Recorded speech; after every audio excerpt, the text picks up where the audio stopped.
एक सेकंड बैठ जाओ। बैठो। ये राजा जी एक मिनट मुझे सुनो। बता दो इनको। अगर इस बिल का विरोध करने का कारण 50% लिखित में चाहिए तो 1 घंटा सदन बंद कर दिए, मैं ऑफिशियल अमेंडमेंट लेकर आता हूं मान्यवर, मगर बिल पारित करने का वो वादा करिए। अब वेणुगोपाल जी बताए क्या बिल पारित करेंगे? चलिए सहमत हो, सदन में बात कर लेते। सहमत हो, अभी अमेंडमेंट लाएंगे। चलो सर शुरू करते आगे। Sir last minute. हाँ Sir, last minute, yesterday onwards, when the bill introduced itself, entire opposition demanding we want this to be in the legislation. Number 2, the constitutional protection of the delimitation to the states, number of the seats in the state should be protected. We are asking the Home Minister whether are you ready to dealing the delimitation process along with the women reservation, number 1. Number 2, if you are ready to include the number of seats in each state by in legislation by 50%, these 2 things, are you ready? Sir अब बैठ जाओ, हो गए भाई, तेरा नेता बोल लिया।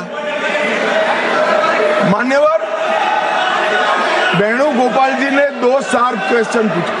अरे बैठ जाओ गोगोई साहब, 5 तारीख को काउंटिंग है यार, बैठ जाओ अभी। अरे 4 तारीख को काउंटिंग है, बैठ जाओ। मान्यवर साहब मैं इनका जवाब देता हूं, इनको बिठा दीजिए थोड़ा माइक प्लीज।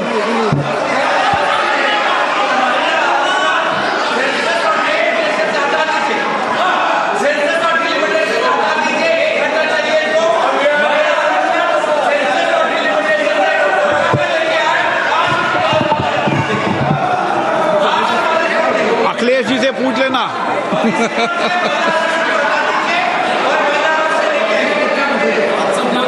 मान्यवर मुझे लगता है कि आपके नसीब में यश लिखा है, एक बिल पारित हो जाएगा शायद। मान्यवर वेणुगोपाल जी ने 2 चीजें करी कि एक तो 50% आरक्षण और 50% सीटें बढ़ाई जाएगी, उसको बिल में शामिल करने के लिए ऑफिशियल अमेंडमेंट लाने के लिए तैयार हो।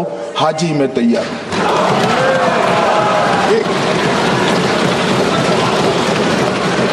एक सेकंड अब नहीं होता भाई, बैठ जाओ, दूसरा भी बताता हूं।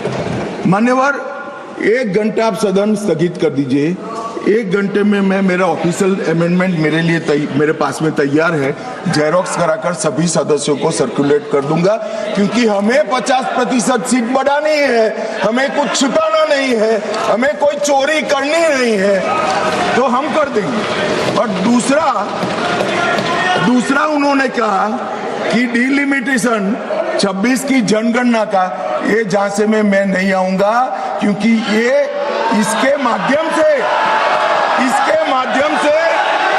अगर बैठ जाओ ना, बैठ जाओ।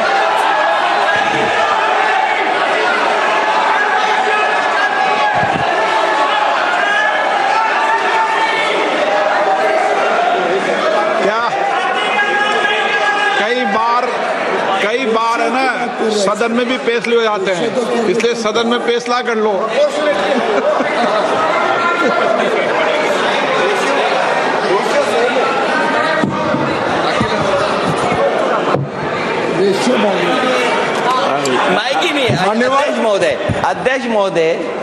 अध्यक्ष महोदय, क्योंकि आपने कहा और माननीय मंत्री जी कुछ बात रख रहे हैं और हमारी तरफ से कोई बात आई है, अभी तक 11 साल का जो अनुभव है लगभग, अध्यक्ष महोदय अगर भारतीय जनता पार्टी ये लिख करके दे देगी कि हम महिला प्रधानमंत्री बनाएंगे, तब भी हम इन पर भरोसा नहीं करेंगे।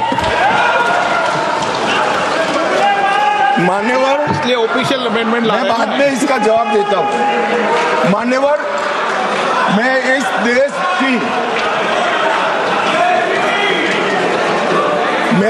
की मातृशक्ति को कहना चाहता हूं कि राहुल गांधी जी की अनुपस्थिति में कांग्रेस पार्टी ने जो प्रस्ताव रखा है वो एक बहुत सुहाना जाल है, महिला आरक्षण को फिर से एक बार 29 के पहले नहीं होने देंगे।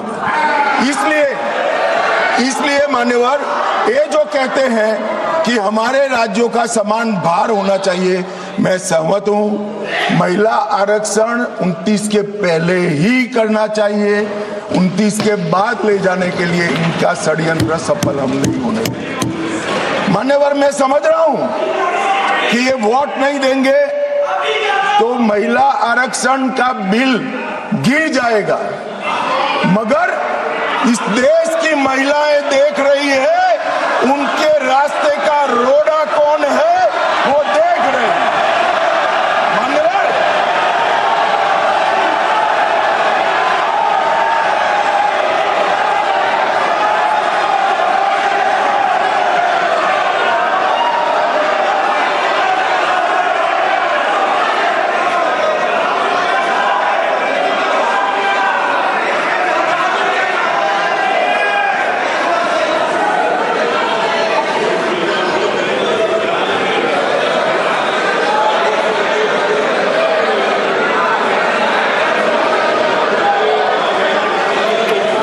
मान्यवर, यहां पर तो शोर शराबा कर कर बच जाओगे, मगर माताओं बहनों का जो आक्रोश आपके खिलाफ है ना, जब मैदान में जाओगे तब मालूम पड़ेगा। भागते हुए रास्ता नहीं मिलेगा। चुनाव में जब जाएंगे तब मालूम पड़ेगा, मातृशक्ति हिसाब मांगेगी।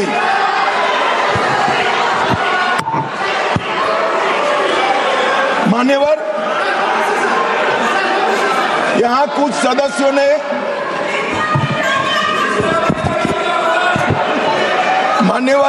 कुछ सदस्यों ने मैं बताता हूं भाई साहब।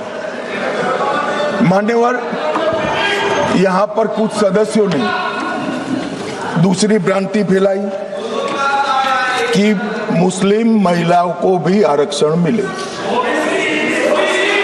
अरे आता हूं भाई, आता हूं। पहले अखिलेश बैठे हैं तो पहले उनकी बात करूं ना, पहली बेंच पर बैठे देखो। मान्यवर, मैं यहां सरकार की, संविधान की और भारतीय जनता पार्टी की नीतियों की पॉलिसी के बारे में स्पष्ट करना चाहता हूं। भारतीय संविधान धर्म के आधार पर आरक्षण को स्वीकार नहीं करता है। मान्यवर, इसके दो कारण हैं। पप्पू सुन लिया ना, अब शांति रखो, ठंड रखो यार।